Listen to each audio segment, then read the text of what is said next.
This is the only tutorial you need to become the top 1% prompt writer on ChatGPT. Now, over the past 2 years, I've spent countless hours experimenting different prompting techniques to finally come up with a perfect prompting formula.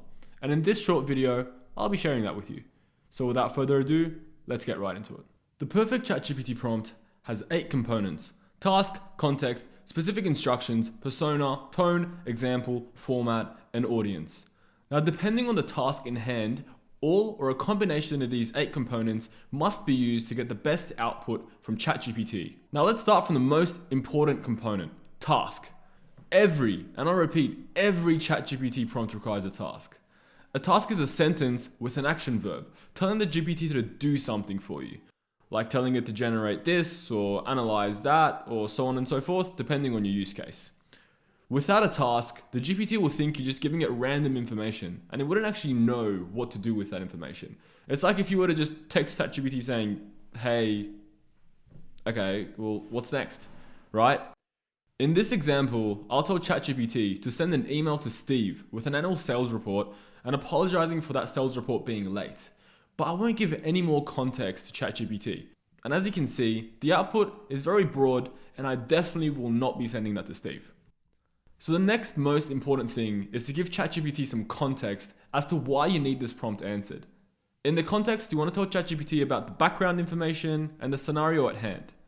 Now in this prompt, I'm going to ask ChatGPT to write the same email to Steve with an annual sales report, but I'm going to give it some context as to who me and Steve are, what our relationship is, and why I'm emailing Steve. So I'm going to tell ChatGPT that I'm the assistant manager at Nike and Steve is our general manager. I usually send off annual sales reports to Steve on the 5th of July, but it's now the 10th of July and I still haven't sent it. And the reason why I haven't sent it is because I was actually sick on sick leave. So what happened is Steve emailed me asking for the report, so please apologize and send it across to Steve. Now, as you can see, the output is more context specific and it actually makes more sense. So always, and I can't stress this enough, always give ChatGPT task and context. Now, for the other steps, it's actually optional, and depending on the actual use case that you have or the task that you want ChatGPT to complete for you, you might use a combination of the other components. Now, if we go back to the example with Steve, to be honest, I still wouldn't really use this because ChatGPT said some random stuff and it's gone through a certain structure that I probably wouldn't have in my emails. So I'm going to go ahead and give ChatGPT some specific instructions as to exactly what I want inside my email. To do this, I'm going to tell ChatGPT to follow the guidelines below. First, I want ChatGPT to apologize to Steve for being late with the responses and tell Steve that I was sick. Secondly, I want to tell Steve that the sales were lower than usual and that was because of inflation. Thirdly, I want to tell Steve that I expect the sales to actually pick up by the end of the year.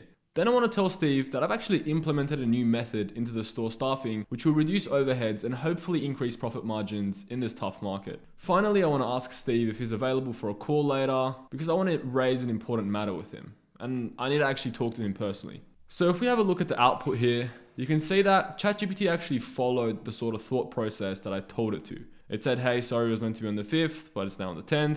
It said that the sales were lower than expected. It also said that it was because of economic pressures like inflation. It also said that to address these economic pressures, we're putting a new staffing strategy that's going to reduce overheads and potentially increase profit margins. And finally, it actually asked for Steve to meet up with me at his convenience. Now, this one is much better than the previous email I had, but I'm still not quite happy with it. So I'm going to tell ChatGPT to use a certain tone.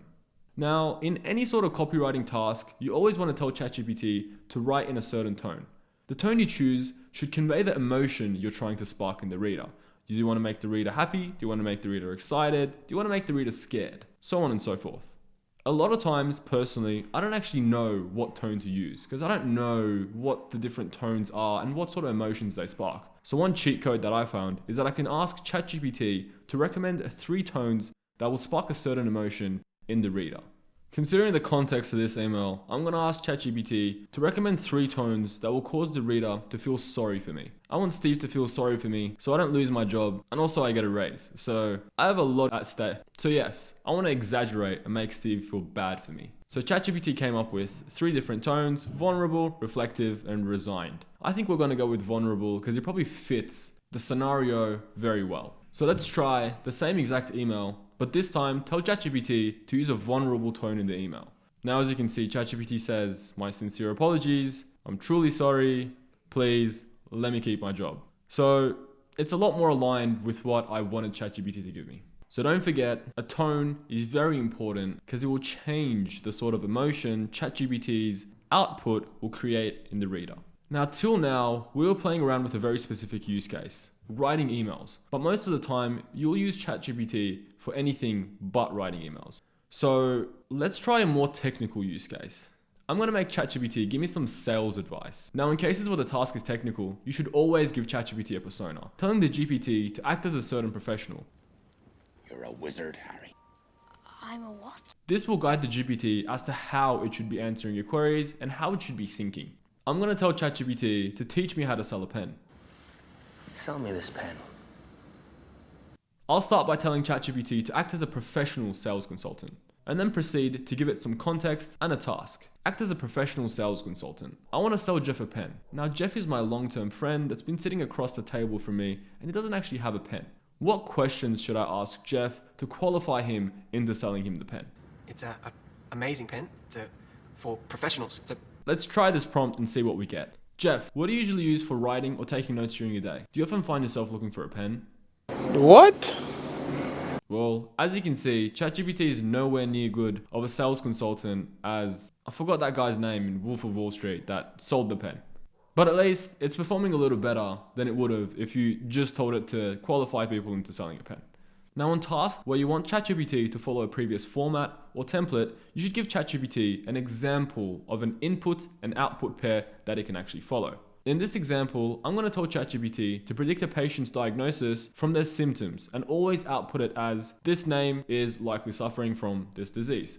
So I'm telling ChatGPT that Rodrigo's had a stomachache since he had KFC the other night and he's actually been vomiting and has been feeling quite weak since. I'm telling ChatGPT to predict what Rodrigo's disease is and actually copy the format from the example, Tony is likely suffering from a migraine, as an output. Now, as you can see, ChatGPT clearly says Rodrigo likely is suffering from food poisoning. Now, if I say Carlos has an itchy throat, it's going to say Carlos is likely suffering from allergies. And if I say Ricardo's joints hurt when he exercises, ChatGPT is going to tell me that Ricardo is suffering from exercise-induced arthritis. Now let's talk about format. In this example, I'm going to tell ChatGPT to create a LinkedIn post on the importance of trees for the ecosystem. Trees are not just scenic elements of nature. They are fundamental building blocks of blah, blah, blah. Now, when I just tell it to create a post, it spits out a very generic AI-looking ChatGPT post, which I probably wouldn't want to use. But now, I'm going to tell ChatGPT to first give me a hook, then introduce and build up the concept, then give the source by providing value, and finally come to a conclusion, and then give a call to action. The output this time is much more structured and usable. Now, for any content creation, it's always worthwhile telling ChatGPT who it will be speaking to by specifying your audience. Tell ChatGPT the demographic of your audience, their interests, and maybe even their reading level. For example, I'm going to tell ChatGPT to tailor the post to 16 to 18-year-old teenagers who like to go camping in the bush. And also tell ChatGPT to use a year 6 reading level for the post. If you have a read through this post, you can see that ChatGPT now uses very simple words and is talking about camping to catch the attention of the teenagers we mentioned earlier. Now, here's some other tips I found makes ChatGPT produce better outputs. Number 1, being specific and giving ChatGPT all the relevant information required to provide a good output. ChatGPT can't read your mind, so if you're not going to tell it everything, it's not going to know exactly what you want and it's not going to give you exactly what you want. Number 2, avoid fluff and be as clear and concise as you can. Be straight to the point and avoid confusing ChatGPT with irrelevant information that it just doesn't need to know. Number 3, never tell ChatGPT to not do something. Instead, tell it to do something else. I've found that telling ChatGPT to not do something sometimes pushes it towards actually doing that thing. So, for example, instead of telling the LLM to not be funny, you can just tell it to be serious. Number 4, be polite and nice. To be honest, I kind of put this one in case the robots take over one day. Number 5, don't overload multiple tasks into one prompt. When prompting, it's always good to use only one task per prompt. This will significantly improve your outputs. Number 6, iterate, iterate, iterate.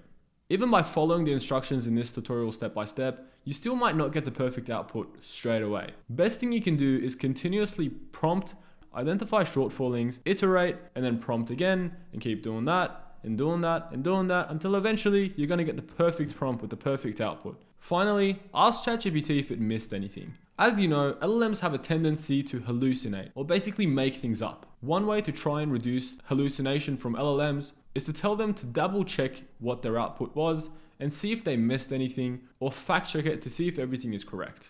Actually, I'm going to tell you guys one more secret that I always include in my prompts. I always tell ChatGPT to only follow the info I've provided it and to not make anything up.